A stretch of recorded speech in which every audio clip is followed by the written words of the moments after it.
Hi, this is JP Morgan. Today on the Side Lens, we're out here in Santa Monica. We've got Tamron's new 28-75. This is a G2 version. It's about 3 years since the first version of this lens came out on the market.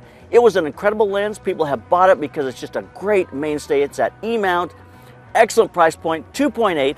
But this lens, I think, is probably a little faster with the autofocus and maybe a little bit sharper. So let's take a look at it and see exactly what we got. We met a gentleman out here that comes out and feeds the pigeons every day at the same time. We gave him a little bit of money to help him feed his pigeons, but he says it's his calling in life. So we'll take a few pictures of him, and then we'll get out there and see what else we got. But let's take a look at that 28-75, 2.8 G2.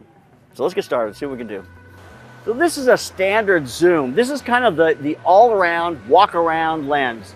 At a 28-75, which I do love the fact that it's a 28-75 because it gives you just a little tighter look. And I love that about it. But it is that in the Trinity, this is kind of the normal walk-around lens, but it's a slightly longer lens, a little closer to a portrait lens, which I like that about it. But it is in that category. It's just a great lens. It's probably a first lens most people buy after a 50mm or the kit lens that came with their camera. So it does have the 67mm, and most all of the lenses in this E-series from Tamron have that 67mm.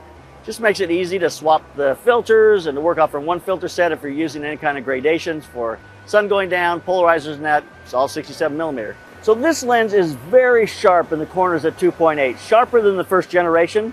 So if you look at this image, look at the corners. It's just extremely sharp in those corners, all the way out at 2.8. Certainly by the time you get down to 4 or 5.6, this lens is very sharp. That's probably one of the main kind of upgrades with this lens that I think makes it worthwhile is the sharpness. It's slightly sharper than the first generation.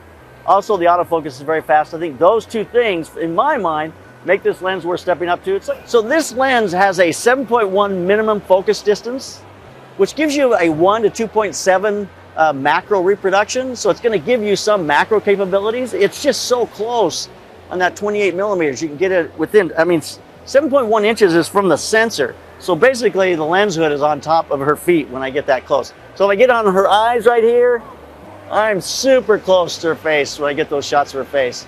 Just gets me really tight. So it does give you a macro capability. I mean, it's not a lot. I wouldn't consider it a go-to macro lens, but I don't know. It's pretty good when I get in this close on her eyes. So I'm looking at the autofocus here as I'm shooting, and it is very quick. I'm going from far to close, it jumps back and forth. I mean, really, the autofocus on the first lens was very good, the first generation. This is even faster. It's got that VXD linear motor mechanism, so it's the faster autofocus, and it jumps back and forth. That's one of the reasons why I think this lens is superior to the first one. It's slightly faster in that autofocus mode. One of the things I'm loving about the new direction with these lenses from Tamron is the ability, they have an APSC port, so you can plug this in, and with their program, you can go and program all of the different functions on this lens. If you want to change these from focus to the front, you can do that. You can change the direction that it focuses. Just gives you a lot of options. You have the button right here, which gives you the ability to change that to whatever you'd like it to be.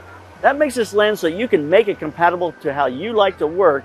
And I think that is really the genius of this new series. Sharp, fast autofocus, and you can really program it to do what you want it to do. I love that. Another thing about this lens is they are very small and lightweight, and that is because they've taken all of the mechanisms there, like your autofocus is in the menus of the camera. Some people love that, some people don't, but I've found that it's a very simple workflow for me. Hit the FN button on the back, I can change the focus very quickly, and I don't have to worry about it on the lens. It's just one less thing on the lens, makes the lens smaller, the glass smaller, just makes it a lot easier for you to get a small, compact, lightweight lens. As a step up from the first generation, I think because of the autofocus being slightly faster, because of the sharpness at 2.8 all around. I mean, as you go to 4 and 5.6, it's very sharp, but at 2.8, you get edge-to-edge sharpness with this lens. So who is this lens for? This lens is about for every single person who shoots, because it is in that trifecta of zoom lenses. If you want a fast zoom that's 2.8 throughout, it's going to give you the ability to go from wide to a telephoto, more of a portrait lens, then this lens is really for you. I love the fact that it's faster autofocus and sharper in the corners. I also love the fact that it gives you the ability to customize the lens.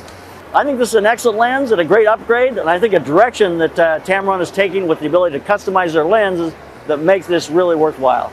So I hope you enjoyed this. So get out there and take some pictures. Leave us some comments. Let us know what you think. So keep those cameras rolling and keep on clicking.